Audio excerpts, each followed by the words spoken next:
Jo Leute, was geht ab? Mein Name ist Kanli, wir sind wieder in den Soundstar Studios und drehen eine neue Folge von unserem Format Artist Talk. Ich habe heute einen Gast, der euch allen ein Begriff ist, eine Münchner Rap-Legende. Wir haben heute ein Gespräch geführt über seine vergangenen Videos. Er plant ein sehr, sehr geiles Comeback. Ich bin sehr, sehr froh, dass er heute hier ist. Mein Gast ist Typhoon 089. Viel Spaß.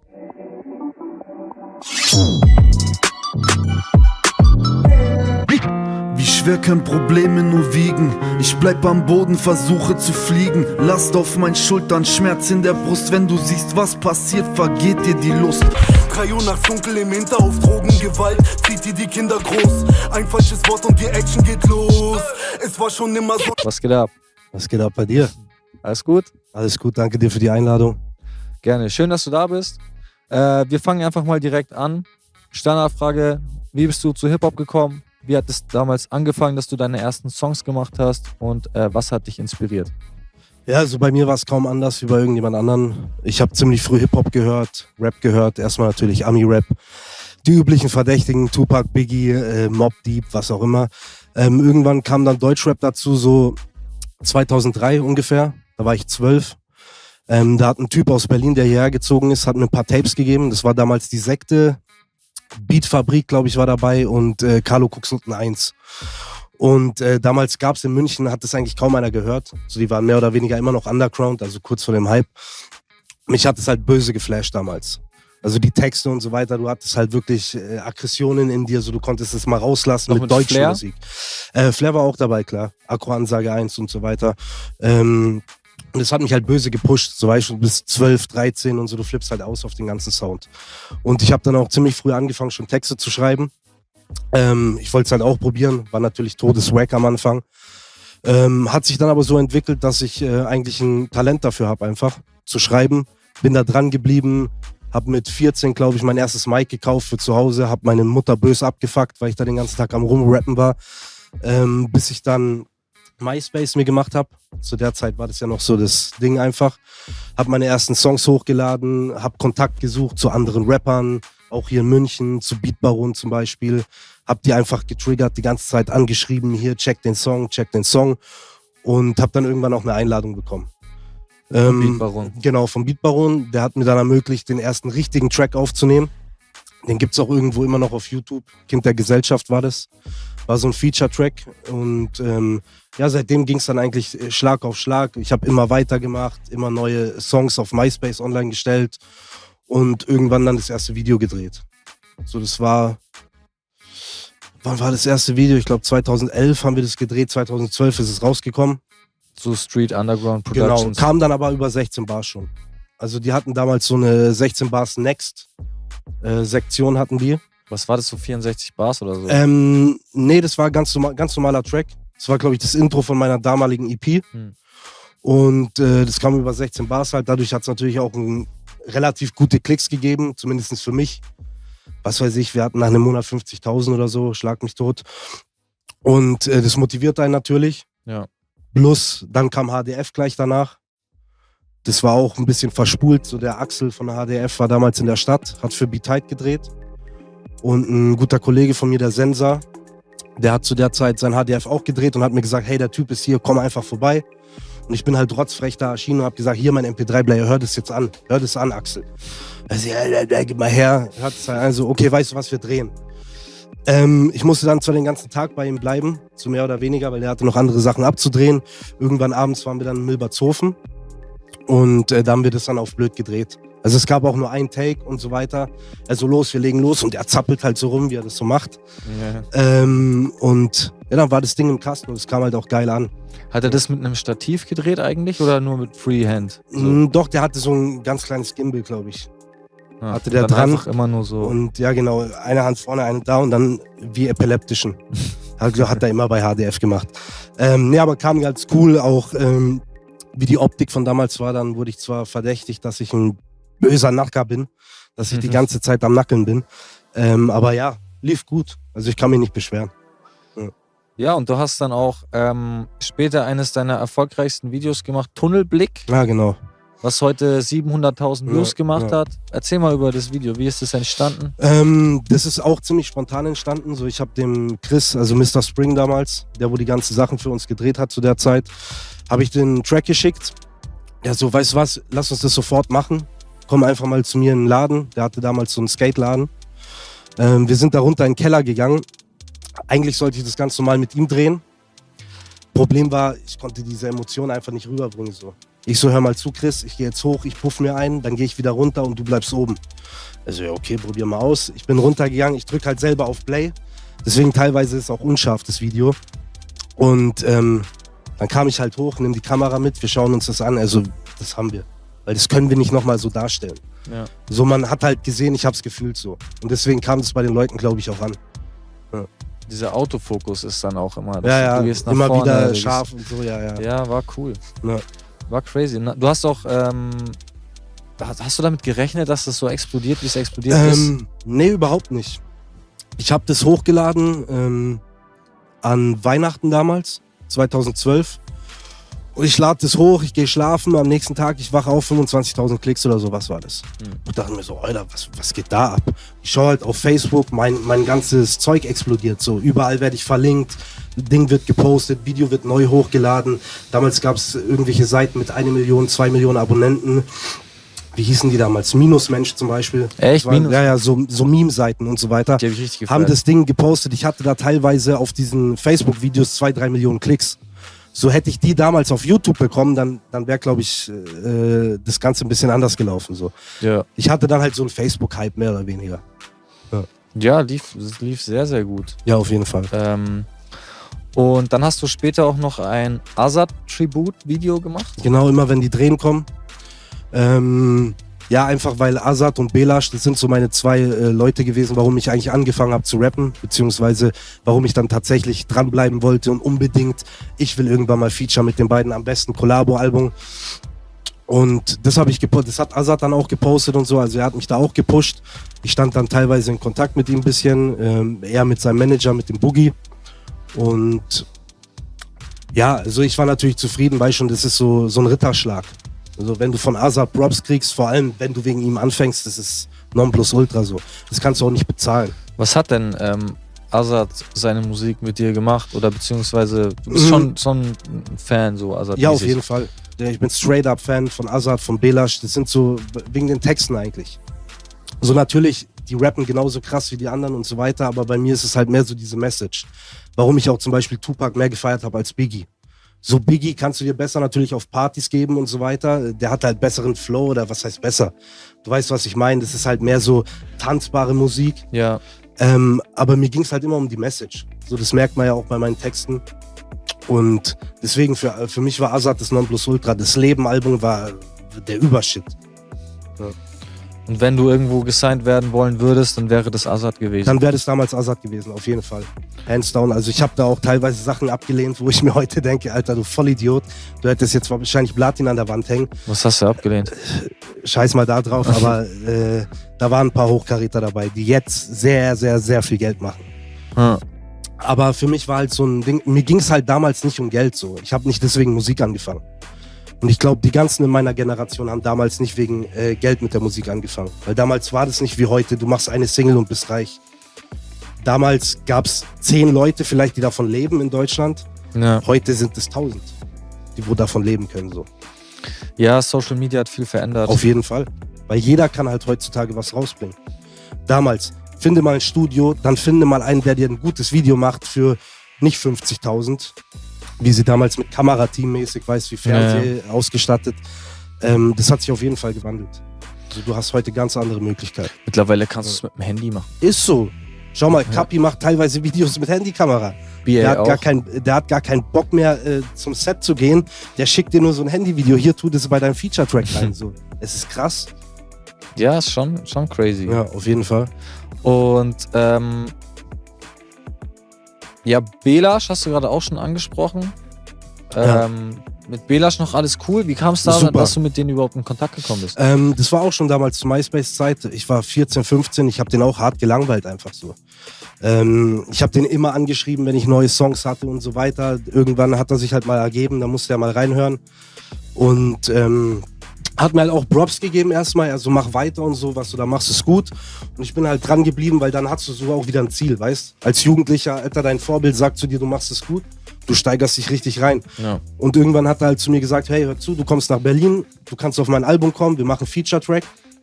Und da habe ich halt die Chance gesehen, gleich meinen Kameramann mitzunehmen. Und hat am Ende dann halt auch geklappt. Deswegen, aber wir sind super in Kontakt, immer noch. Wir schreiben, wir hören uns. Ich habe ihn auch in der Zwischenzeit immer mal wieder besucht. Grüße auf jeden Fall an dieser Stelle. Und ja, da ist alles cool. Und sein momentanes Standing in der Öffentlichkeit? Belasch hatte immer ein Problem, weil er ist der krasseste Produzent in meinen Augen. Also er ist ja auch ein krasser Produzent, so neben dem Rap-Ding. Und die politischen Sachen haben ihn halt das Genick gebrochen. So jetzt auch immer wieder ein Shitstorm und so weiter wegen den Gästen, die er einlädt. Und da merkt man halt so in Deutschland, wie auch woanders natürlich, da kannst du halt böse unterdrückt werden, wenn du die falschen Sachen ansprichst. Ja. Könntest du dir vorstellen, in der Zukunft nochmal mit Belasch zusammenzuarbeiten? Auf jeden Fall, jederzeit. Da wird auch was kommen. Okay, cool. Dann habe ich noch eine Frage. Mit wem arbeitest du denn momentan an deinem Comeback? Also zurzeit, was beattechnisch angeht, mit Better Piss, Kranky, Beat Baron. Belasch hat mir auch 1, 2 Dinger produziert. Also da auf jeden Fall in der Reihe. Jetzt habe ich hier mit einer Münchner DJ-Legende auch zu tun, mit dem Icecap, mit dem Barish Abi. Grüße an dieser Stelle. Und mit dem wird auch was kommen auf jeden Fall. Der hat ja so ein größeres Projekt geplant, da bin ich auf jeden Fall auch dabei. Ansonsten feature-technisch können sich Sachen ergeben in München. Ist jetzt eigentlich nichts auf dem Schirm, so mit dem ich zusammenarbeiten werde. Aber hier gibt es auf jeden Fall auch eine geile Szene. So, hier sind super Jungs, ich unterstütze sie auch alle, wenn ich irgendwie kann. Und ich hoffe, dass da mehr als einer kommt, der das mal endlich zerreißt hier in der Stadt. Wer ist denn so dein Favorite gerade, wenn du mal die Szene so... Favorite kann ich nicht sagen, das geht halt auch in viele Richtungen und so. Zum Beispiel, ich feiere Batchy übertrieben. Der macht sehr gutes Zeug. In Richtung Straße ist der Brale, finde ich, meiner Meinung nach der Beste, halt was so aggressive Sachen angeht. Aber es gibt einige hier so. Da könnte ich dir jetzt eine Stunde lang aufzählen. An sich, ich bin mit jedem cool. Ich finde geil, was die alle machen, auch wenn es mal nicht mein Geschmack ist. Aber allein das sie machen, ist geil einfach. Es muss hier mal was passieren. Okay, und was hast du denn jetzt geplant? Hast du jetzt ein Album geplant, eine EP? Also das Ding ist an der Stelle auch ein fettes Sorry an die ganzen Leute, die jetzt seit, 5 Jahren warten. Ich habe immer wieder gesagt, hey, jetzt kommt dies, jetzt kommt das. Ich habe da mal einen Vertrag unterschrieben, dann lag ich 2 Jahre auf Eis, dann wieder Verhandlungen, bla bla bla. Und dadurch, dass ich ja mal ein Standing hatte, so in der Szene mehr oder weniger, also das Berichterstattungen und so weiter, denkst du dir natürlich, okay, ich warte jetzt auf eine richtige Gelegenheit, damit es auch knallt, wenn ich was rausbringe. Ja.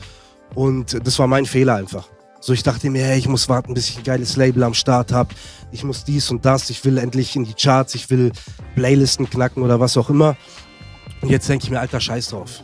Baller einfach raus, das ist das Einzige, was geht. Ja. Einfach rausballern und wir fangen jetzt erstmal an mit den ganzen Insta-Videos, einfach, dass da wieder Traffic ist. Weil ich habe die Zeit einfach verkackt von Facebook zu Instagram, da war ich halt inaktiv. Diesen Wechsel. Genau, den Wechsel, den habe ich einfach verpasst. Und dann hast du natürlich, du fängst von null an, mehr oder weniger. So, weil die Leute, die jetzt 14 sind, die kennen, woher sollen die mich kennen, weißt du, was ich meine? Ja. Die waren 8, 9, als ich meine Sachen rausgebracht habe. Und deswegen, ich muss praktisch mehr oder weniger von vorne anfangen. Bis auf die paar Leute, die noch geblieben sind und für die ich extrem dankbar bin. Aber das geht schon. Also wie gesagt, jetzt erstmal ein paar Insta-Videos und so weiter. Herbst, Winter fangen wir an mit den richtigen Releases. Sprich, Videos auf YouTube, Spotify, eine EP raushauen und so weiter. Und bis dahin erstmal ein bisschen Welle machen. Genau, erstmal einfach nur, dass die Leute wieder sehen, okay, der ist wieder da, der macht jetzt tatsächlich mal was. Und reißt nicht nur wieder sein Maul auf und sagt, hey, jetzt kommt was und dann kommt da wieder nichts. Genau. Okay, cool. Ich bin auf jeden Fall gespannt. Dein Moody-Feature. Moody war ja auch krass am Start damals. Ja, mit dem Moody, das kam über den Bruder von ihm, über den großen Bruder. Ich wurde damals in einem Interview erwähnt von Raf Camorra und der hat mich dann eingeladen, so in Bayern, während er in Bayern Tour macht, dass ich vorbeikomme. Ich war dann mit ihm in Augsburg, in München und habe ihn halt kennengelernt und halt auch sein Tourmanager. Und das ist der große Bruder von Moody. Und dadurch sind wir halt in Kontakt gegangen. Wir haben gesagt, hey, das, was wir machen, ähnelt sich ein bisschen. Also wir haben halt beide diepe Sachen gemacht. Und Aufgrund von dieser Tatsache, der darf auch nicht fehlen. Ja, sag mal Hallo. Kiki. Und genau, dann haben wir halt einfach den Feature gemacht und hab gesagt, hey, komm doch nach München, wir drehen ein Video. Haben wir auch gemacht. Lief auch ganz gut. Video war jetzt nicht so der Knaller, aber das lief. Habt ihr auch in an sich München, cool. München gedreht, oder? Ja, das war in München, genau. Der hat mich besucht 2 Tage und dann haben wir das Video gedreht. Du hast in der Vergangenheit auch immer sehr, sehr diepe Songs gemacht. Ja. Also du warst immer eher so auf diese deepen Filme. Safe. Hast teilweise entweder du hast so diese richtige Ich hau dir die Fresse ein Musik gemacht oder du warst auf diesem deepen Film. Ja. Was können die Leute denn von dir in der Zukunft erwarten? Also im Endeffekt bleibe ich meiner Linie mehr oder weniger treu. Also ich habe natürlich im Studio auch Sachen ausprobiert, was dieses Autotune, was Dancehall, was auch immer, aber das passt einfach nicht zu mir. So, die Leute würden mir das nicht abnehmen, verstehst du? Ich kann diese Dance-Muster und so nicht machen. Das funktioniert bei mir einfach nicht. Und deswegen, ich habe halt gemerkt, jetzt waren 3-4 Jahre, wo echt nur diese Musik funktioniert hat. Also wirklich nur. Jede Single, die rausgekommen ist, genau. Jede Single war gleich, mehr oder weniger. Aber ich merke schon, dass Leute jetzt auch wieder was anderes suchen. So. Es kommen Leute auch aus Berlin, so die Jüngeren und so, BHZ, Pascha Nim und so weiter, die sind nicht auf diesen Film. Aber die Leute feiern es trotzdem, weil die sind irgendwann satt. So, du kannst natürlich, wenn es noch nie einen McDonald's gab und dann macht er in deiner Stadt auf, so die Leute fressen erstmal ein Jahr nur McDonald's. Aber irgendwann denken die sich, ja, ich hätte gern lieber mal wieder ein Steak. Und da kommen wir halt hoffentlich wieder zurück. Dass halt jeder seine Berechtigung hat und dass man auch ohne Autotune wieder einen Hit landen kann.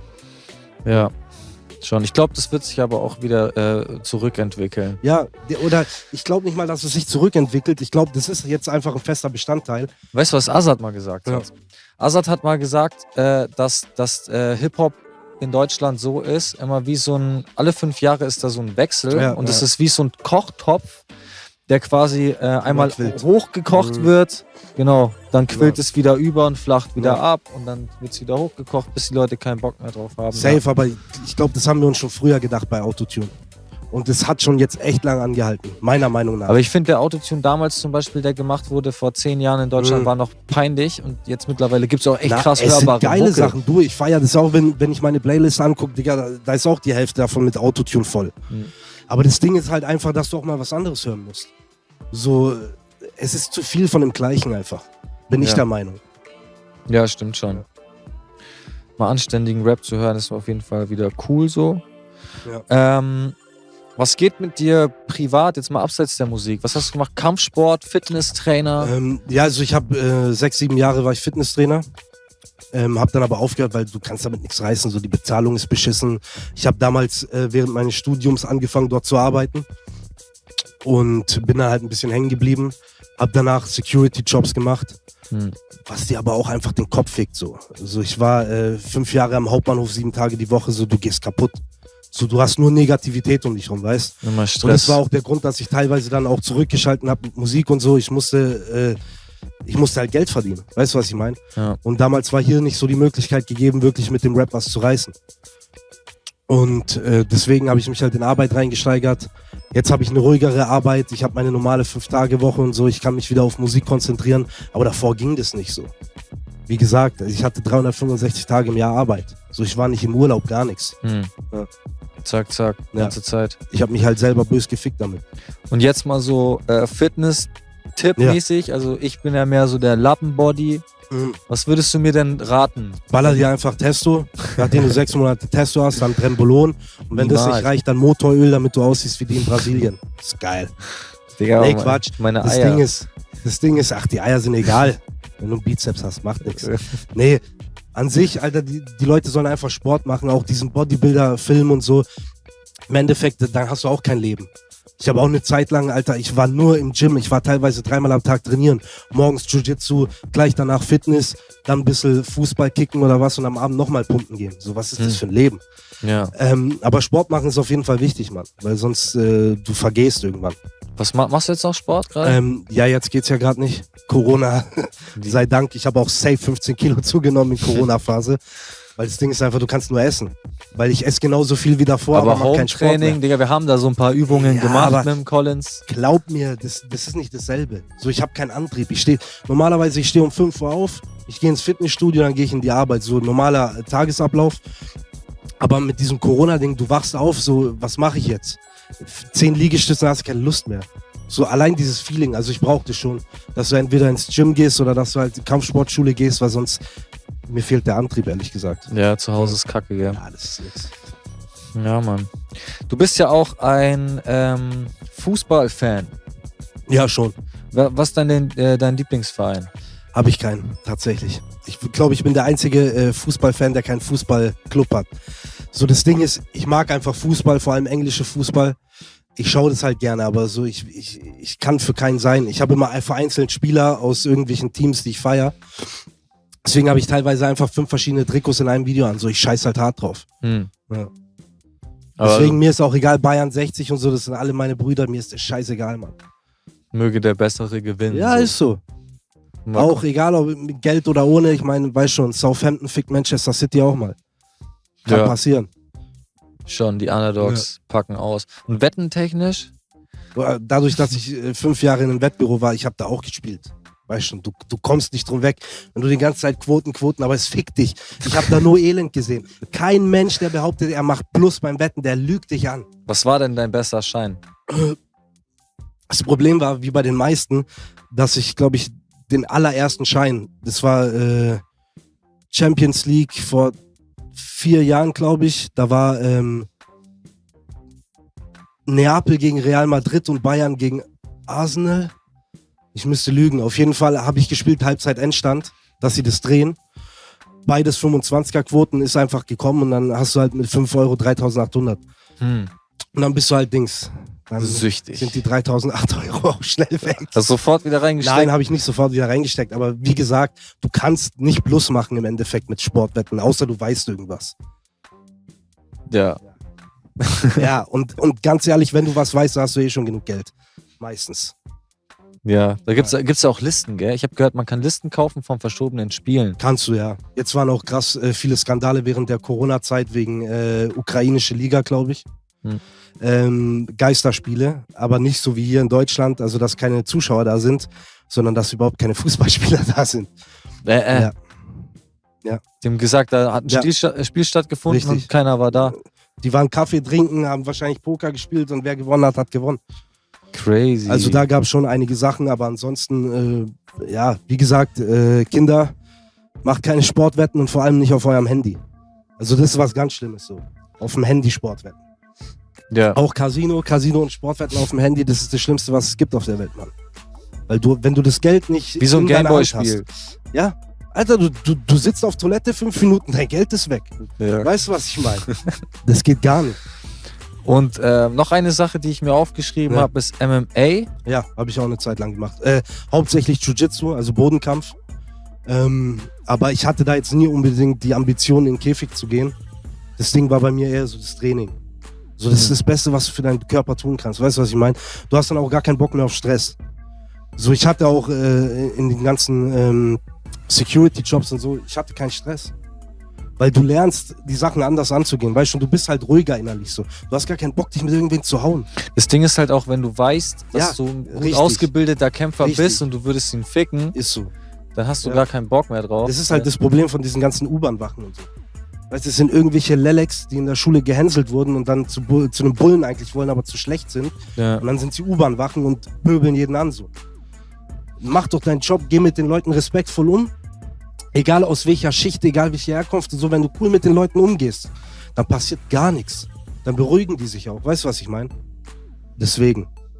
Es geht auch alles anders. Ja, gemobbte Leute, Digga. Wenn wir schon mal bei gemobbten Leuten sind. Ja. Rassismus. Rassismus ist das Schlimmste, was es gibt. Immer mal wieder in den Medien und so viel Welle. Was ist denn deine Meinung dazu? Jeder, der ein Rassist ist, jeder, der irgendwie zu viel Nationalstolz hat und sagt, andere sind deswegen schlechter, Digga, der ist ein Hurensohn. Punkt, aus, Ende. Da gibt's nichts zu diskutieren. So, es gibt so ein paar Sachen einfach im Leben, die sind einfach der Teufel. Pädophilismus, Rassismus und Unterdrückung. So egal in welcher Form. Auch Gewalt gegen Kinder oder gegen Frauen. So, das ist das Ekelhafteste, was es gibt. Ja, so Schwächere mäßig. Ja. Ist so. Ganz ekelhaft. Hast du in deinem Leben schon mal Rassismus erfahren? Ich sag dir ganz ehrlich, auch so in meinem Umfeld von meinen Jungs und so, wir haben das eigentlich nie gesehen. Aber vielleicht, weil alles nur Kanaken waren und so und keiner muckt sich auf. Aber wir hatten ja alles bei uns. Sei es Asiaten, Afrikaner, Afghaner, Türken, Kurden, scheißegal so. Deswegen eigentlich, ich kann gar nicht so Dings von Erfahrungswerten sprechen. Ich hatte das auch gar nicht in diesem Kosmos. So für mich war das gar nicht existent. So wir hatten das einfach nicht. Ja. Ich weiß, was du meinst, Digga. Bei mir ist auch so. Wenn du mal so unter diesen ganzen Leuten aufwächst, dann hast du das einfach auch. Nee, hast du nicht. Weil du kommst auch gar nicht Jeder auf die darf Idee. seine Fahne zeigen und Genau. man sagt, okay, cool, Digga. Du kommst gar nicht auf die Idee, irgendjemand genau deswegen nicht zu mögen. Ja. Ich meine, natürlich, jeder macht Scherze über die anderen und so weiter. Aber sobald es drauf ankommt, dass du so wirklich dann Hass entwickelst, so Leute hassen andere Menschen für ihre Herkunft oder so, ich kann es nicht verstehen. Ja. Das können nur Komplexe sein, weißt du, was ich meine? Ja, schon. Das ist echt heftig. Also wie gesagt, das geht gar nicht. Du hast ja da auch mal einen Song gemacht. Ich habe mir den vorhin auch nochmal angehört. Da hast du auch mal Nationalität gesagt, Mensch. du hast dann also für meine Maroks und für meine hebt die Faust. Afrikaner. Ja, genau. Ja, weil das halt bei uns so normal war so. War dann Wir auch hatten ein von Thema. allem. Du hast auch gesagt, hey Mann, wir sind alle zusammen, Ja. cool und so. Ja.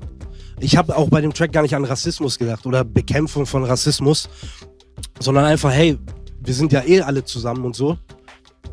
Warum nicht? Weißt du, was ich meine? Also wie gesagt, da gab es bei uns eigentlich nie eine Trennung. Ich bin auch mit so viel Zigeunern und so aufgewachsen zum Beispiel. So, ich kenne das nicht. Das ist doch scheißegal. Wer kann denn entscheiden, aus welcher Muschi er gepresst wird? Weißt du, was ich meine? Ja, schon. So, du kommst auf die Welt, hast du Glück, bist du in Beverly Hills, wenn nicht, dann Trinidad, Tobago und bist im Ghetto. So, aber du bist nicht schuld dran. Und deine Eltern auch nicht. Und die Ureltern auch nicht.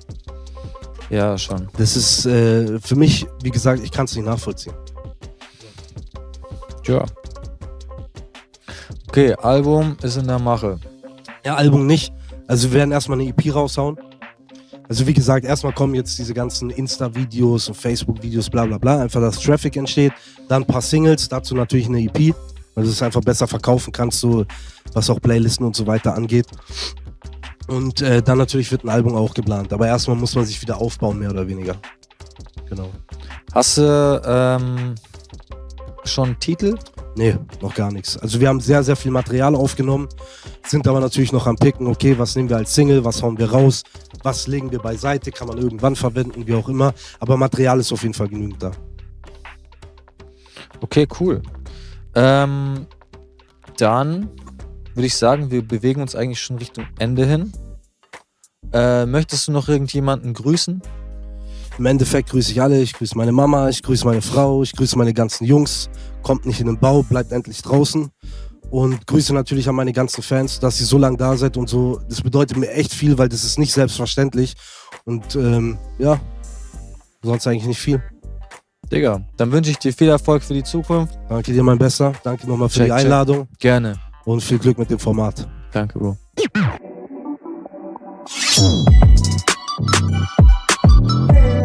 Jo Leute, das war unsere neue Folge von Artist Talk. Ich hoffe, es hat euch gefallen. Wenn es euch gefallen hat, dann aktiviert die Glocke, macht einen Daumen nach oben, schreibt einen Kommentar, geht in die Beschreibung, checkt uns alle auf Instagram, checkt Typhon auf Instagram, checkt mich auf Instagram, checkt Soundsource Studios auf Instagram, checkt Nico Larisch auf Instagram, checkt unseren Online-Shop, da könnt ihr alle mögliches Zeug bestellen. Checkt auch das ganze Equipment, mit dem wir hier arbeiten. Wir haben alles verlinkt. Und bleibt dran. Bis zum nächsten Mal. Das ist Artist Talk. Ich bin Kanli. Peace out.